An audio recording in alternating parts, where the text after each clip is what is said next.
Okay. Okay, I'm excited. Yeah, I don't have my glasses. That's why.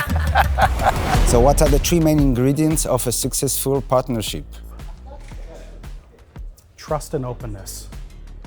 For me, means when you can establish a long-term contact with customer. It's not just a matter to visit customer, to sell a product once, but to develop even the customer in the long term.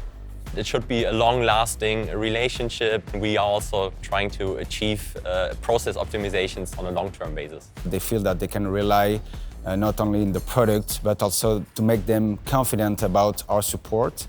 That we drive to solution-orientated to find the best solution for the customer. We are providing full service to them, not only products, but know-how, experience, trainings with our technical teams and also sales teams in the field.